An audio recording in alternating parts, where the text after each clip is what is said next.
promotional video number 2 for the Soil Bag Garden Challenge. Today, I'm going to talk about thinning your seedlings.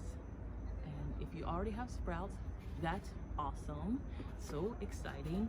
It's been 7 days exactly, and we already have sprouts in our bag. So we're going to thin these babies out and give them the space and the nutrients and resources they need to grow healthy and strong and continue being successful in this challenge. All right, let's jump in. All right, so let's hop into this. We are going to be thinning our seedlings today. So at this point, your seeds may or may not have germinated.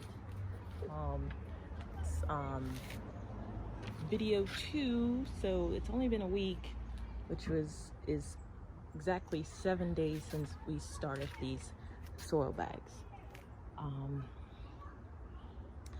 And germination can depend on a lot of things. The length can depend on the type of seed it is, the moisture levels that you've had in your soil.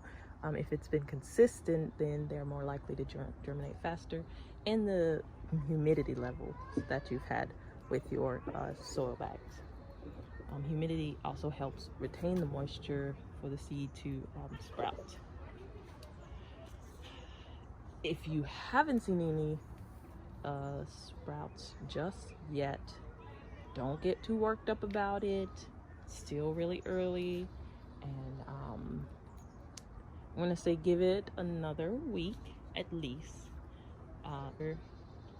5-6 days, and then if nothing's happening, then you might want to think about restarting your seed.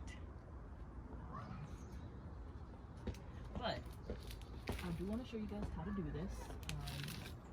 If you do have sprouts, like we have here in this bag, we have lots of sprouts. This is our arugula, and then this on the side is our kale, our curly kale we did. We had sown 3 seeds in each section. So the arugula was a 9, we did 9 spots, and then the kale was 2. We did 2 seeds sown in each in this left side. So as you can see, we've had great germination rates.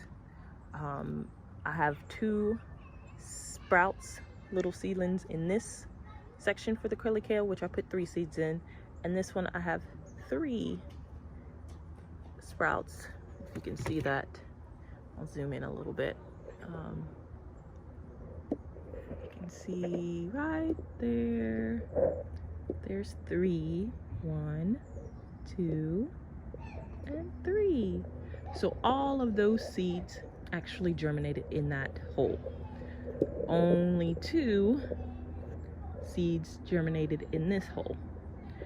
And that is the reason why we sow 2 to 3 seeds, because had I sown only 1 seed in that hole, I may not have gotten one. It might have been a bad seed. And on this side, let me zoom it back out. On this side, we have the same thing. We've had great germination, but we've had some of those holes that we seeded not germinate. And interesting enough, mostly it was this top side. We only had 1 out of 3 seeds germinate in this one. 1 out of 3 seeds. Oh, there we go. 2. There's another one. 2 out of 3 seeds germinate in that one, and 1 out of 3 seeds germinate in that one. Had all 3 of the seeds we put in here germinate. 1, 2, 3, and 2, and 2, and 3, and 3, and 3. So that is the reason why. And that is the reason why we put 2 to 3 seeds in each hole. We need to guarantee we're going to get a seedling. Okay. Now that's for things like kale and arugula, things we plan to have individualized. Now, remember, for our lettuce seed, we sowed that heavily to get cut and come again lettuce, and we also sowed it as so we could get it as head lettuce, and that is so our bag with lettuce is over there, and we sowed that heavily with our cut come again and our leaf lettuce, and this one we sow as head lettuce, so it's in 4 different spots. The lettuce is a bit different when you sow it to do leaf lettuce. We are not going to thin out our leaf lettuce. We're going to let it grow as is and continue to grow, and it's going to grow to the point where it gets tall like the lettuce mix back here, and we're just going to let it grow like that. That is because we will harvest that leaf by leaf. So let me go ahead and show you guys what thinning is. What you're going to need is shears or a pair of scissors or your fingers. I like to use my fingers, just easier, but it's a lot more precise if you use the scissors. These can be a bit big and clunky, and you can accidentally snip your strongest seedlings. So when we are thinning, we are giving each of these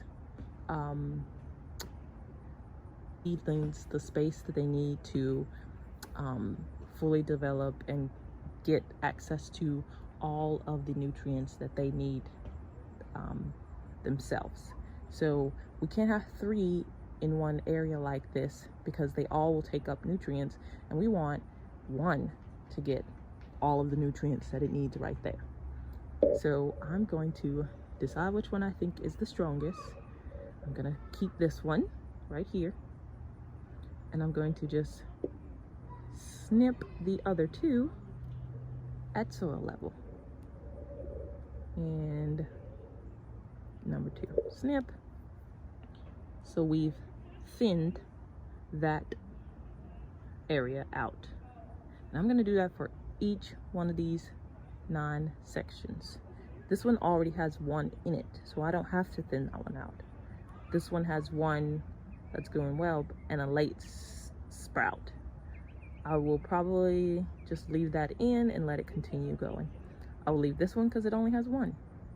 This one has 2, and I'm going to go ahead and use my finger to pinch the smaller one. We pinch or we cut because we don't want to disturb the roots.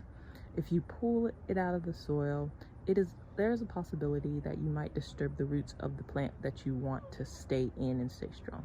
We don't want weak roots because we want our plants to be big and strong, to grow up as healthy as possible.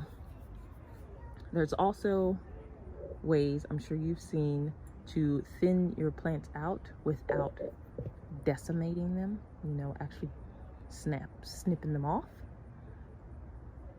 And once you get comfortable and experience doing it, I say go ahead, do it. I do it all the time. It's how I get more plants. But for now, for these purposes, we're just going to go ahead and thin them by cutting them off at the soil level and leaving 1 strong, healthy plant seedling remaining in each hole. So he's already got his true leaf, so I'm definitely gonna choose him. Let me zoom in on this for y'all so you can see better how I'm thinning these. So 1, 2, and he's got a true leaf already, so I'm gonna go with him, and I'm gonna just snip him at soil level. And do these ones as well. 1, 2, 3. I'm gonna go with saying goodbye to him, snip, and saying goodbye to him, snip. Now, all is not lost if you do snip them with scissors or pinch them off. These, when you do a lot of them, are actually a nice little treat. You can eat them You can snack on them as you cut them off. A lot of these plants that are edible when they are seedlings. So go ahead and try it. A lot of times they will actually taste like what the plant tastes like. So yeah. So yeah, these seedlings, that's pretty nutty.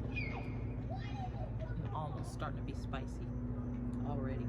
This is the arugula. Try them. They're yummy. So now your seedlings have enough room to grow and take up the resources and nutrients they need to become healthy and strong plants. We'll keep a tab on how things are doing. Definitely keep me updated. Remember to join the group and post your pictures and use the hashtag growingwithcgc and Soil Bag Garden Challenge so we can all see your successes and, you know, congratulate you on jobs well done. All right.